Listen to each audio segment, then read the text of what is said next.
নমস্কার, চলে এলাম আবার একটা নতুন ভিডিও নিয়ে। দেখুন আজকে বানিয়েছিলাম ছানার কেক, আর এরা আপনারাও বানাতে পারেন স্পেশাল দিনে স্পেশাল মানুষের জন্য। আর এটা বানানো খুব সহজ আর অনেক চটজলদি হয়ে যায়। দেখুন আমি নিয়েছিলাম 1/2 লিটার দুধ দিয়ে ওটাকে ছানা কাটিয়ে নিয়েছিলাম। আর আপনারা টক দই, ভিনিগার বা যা দিয়ে হোক, এটা লেবু দিয়ে ছানাটা কাটিয়ে নেবেন।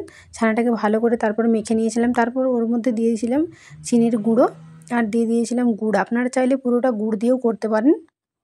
দেখুন এটাকে এবার এর মধ্যে দিয়ে দেব 1/2 কাপ মতো সুজি, দিয়ে এটাকে একদম ভালোভাবে মেখে নেব। এই দেখুন, আর এটা ফার্স্ট টাইম বানিয়েছিলাম, একটু ভয় পাচ্ছিলাম যে কেমন হবে, তাই অল্প পরিমাণ বানিয়েছিলাম, কিন্তু সত্যি কথা বলতে খেতে জাস্ট অপূর্ব হয়েছিল। তাই ভাবলাম তোমাদের সাথে রেসিপিটা শেয়ার করি।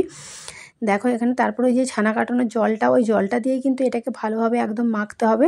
তারপর এর মধ্যে দিয়ে দিয়েছিলাম অল্প পরিমাণ এলাচের গুঁড়ো।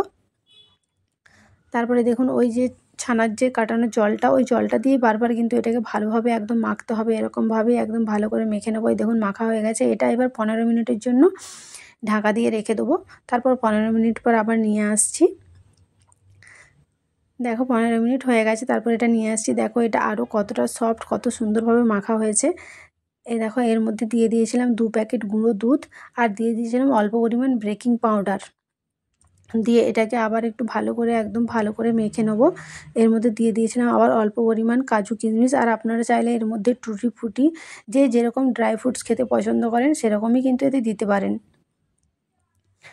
দেখুন এটাকে এরকম ভালো করে একদম মেখে নেবো। আর এইটা পুরোটাই কিন্তু রেডি হবে এই ছানার জলটা দিয়েই। এই দেখুন এটাকে একদম ভালো করে একদম মেখে নিচ্ছি।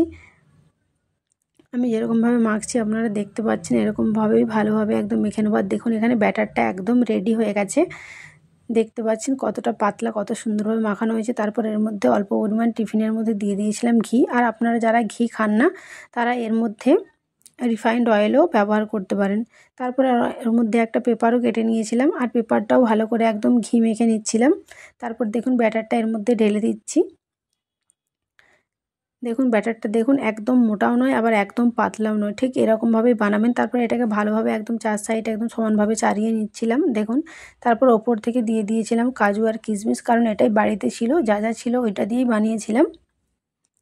তারপরে একটা তাওয়া গরম করতে দিয়ে দিয়েছিলাম। তারপর ওর মধ্যে বসিয়ে দিলাম টিফিন বক্সটা। এবার এটা ওপর থেকে ঢাকনা দিয়ে দেবো, আর এটাকে একটু হাই ফ্লেমে 10 মিনিট হবে। তারপরে একদম লো ফ্লেমে আধা ঘন্টা বানাতে হবে। এই দেখুন তারপরে এখানে দেখুন একদম কেকটা রেডি হয়ে গেছে। আর দেখুন কেকটা দেখতে কতটা অপূর্ব লাগছে, কত সুন্দর হয়েছে। তলাটা একটুখানি ধরে গেছিলো, কারণ প্রথম বানিয়েছিলাম তাই বুঝতে পারিনি। আর মেয়ে দেখুন এখানে কেক খাওয়ার জন্য একদম রেডি। ভিডিওটা যদি ভালো লাগে লাইক, কমেন্ট, শেয়ার করবেন।